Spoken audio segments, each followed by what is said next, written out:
Hey guys, welcome back to my channel. So today's video is going to be another reaction video. Now today's video is going to be very similar to a Troom video that I did, reacting to a whole bunch of different videos. Now the idea actually came to me because I was reading Google News the other day. I do read Google News a lot, I'm not going to lie, so I like to keep up with what's going on in the world, obviously, as well as Twitter. I had to read an article from the Mirror talking about really creepy public service films from the 70s. I think there's about 7 of them. And I thought, oh, I know what would be a really fun idea for video is if I reacted to these films. So it's kind of in the middle of Halloween and bonfire night, and I'll tell you why that's relevant in a minute. Anyone in my audience was born around the 70s and remembers any of these films, please comment down below. However, if you're not from that era and you're watching these for the first time too, just like I am, then I hope you guys enjoy. So the first one is why I said bonfire night is relevant. Now, it is currently November the 4th, 2019. The public service film I'm about to watch was released on November the 6th, 1976. And I'm gathering that it's to do with firework night and it's to teach kids not to play fireworks. But anyway, I can have a look now and see how good it was at scaring kids off playing with fireworks. Not saying hello to me then? She's not quite herself today. Huh? Show Mrs. Green what you did, love. I thought that was gloves, it's bandage. It was yesterday evening. We had just a few fireworks. Oh, here we go. I thought we were ever so careful. I love it, it's like no dramatic at all. Really? It wasn't as though the children were on their own. I was there. I did the lighting. And I took good care they were holding the sparklers properly at arm's length. She's not wearing gloves, is she? When the sparkler's finished, back she goes and tries to pick it up.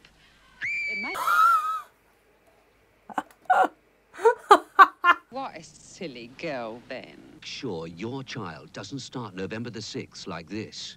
Okay, so that was a massive disappointment. I was generally expecting that a fire would like explode in her face, something like that, or explode in her hand or something. But all she did was just pick up a hot sparkler and just screamed really, really dramatically. And the fact the mother doesn't seem to care at all. She's just like, oh, it's such a shame. She should never have done that. And it's like, for God's sake, your kid's hand is completely bandaged. But anyway, I'm actually quite disappointed. I know that sounds really, really, really awful.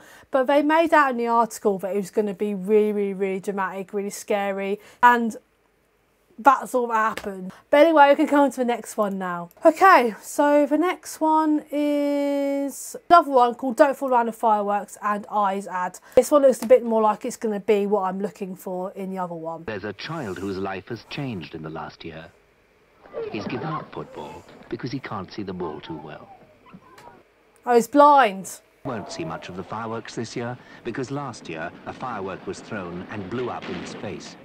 I'm sorry, but why would you bring your child to a firework display when they've clearly been traumatised because there's been a bloody firework exploding in their face which completely blinded them so they can't see the fireworks anyway? And surely they'd have some kind of like issue with fireworks. I would never take my child to a firework display if they'd been hurt by a firework. Anyway, carry on. Whose lives are going to be changed. Will one of them be your child? I can see how that would scare parents, but again, it is common sense, really. This one apparently is what this article said is, but one ad in particular that scared us witless was shot entirely from behind a child, later revealing he had been blinded by a firework also exploded in his face. I wouldn't say that scared me witless, like I literally have anxiety and that didn't really bother me. But yeah, we can go on to the next one now anyway. But as it's firework night tomorrow, as the time of filming, I want to start off with the firework videos first. The next one is called Lonely Water, was from 1973. So basically back in the 70s, apparently a lot of kids drowned, accidentally drowned. So they released a public service film to try and warn children of the dangers of careless behaviour around water. So let's watch this one now. Bit of dark and lonely water, ready to trap the unwary, the show-off, the fool. And this is oh God, it's a Grim Reaper. That's so creepy. Here. It seems too ordinary. So we've got some kids playing by the water. The boy is showing off. The bank is slippery. Oh, It's the perfect place for an accident. Oh, look, there's someone in the water. oh look, there's someone in the water. That big stick to get him out. Sensible children. shouldn't have laughed. This poor kid was drowning. And so I was like, oh look, it's someone in the water. That was creepy. That was the creepiest one yet.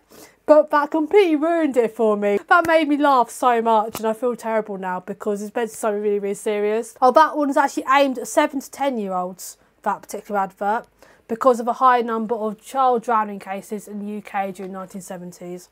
Next one, Charlie Says Strangers, 1970s, 1980s. Apparently Charlie Says was quite popular back then. Charlie Says was a series of 6 short animated films about a boy called Tony. Oh, I thought Charlie was a kid. Apparently Charlie's actually the cat. But a boy called Tony and his cat Charlie, aimed at children. But apparently the creepiest one was talking about Charlie meeting strangers and potentially getting abducted. So let's give this one a go. Charlie and I were in the park. Oh, there he is. Stereotypical paedophile. Then this man came up and said, would I like to see some puppies? No, Tony. I said yes. Tony, you idiot. I was going to go, but Charlie stopped. Good boy, Charlie. My cat rubbish at this. She wouldn't do it. She'd just be like, see you later. Went and told Mummy, and she said we'd been very good. Well done, Tony. Charlie got something he... Oh, that's a bit... All Tony got for saying no to a stranger was an apple. Well, you might as well just go off for stranger if all you're going to get is an apple.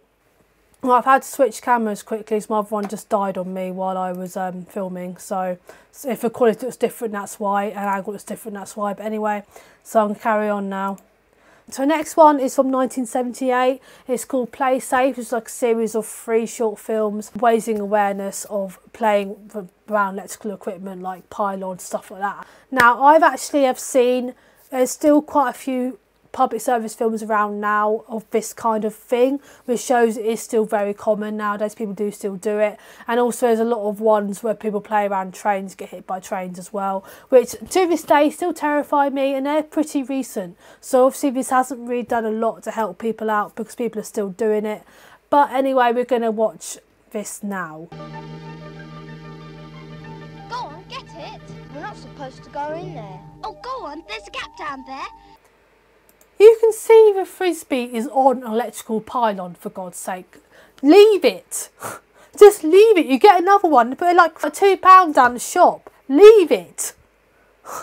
Seriously, I know these are actors and they're just massively dramatising it, but surely you'd think, that's an electrical pylon. I'm not going to go near that. But oh no, old Jimmy here, he's going to go for it because he wants to get his frisbee back.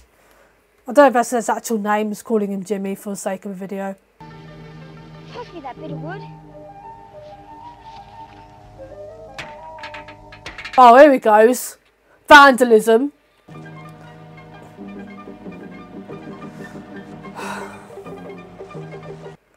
Jimmy.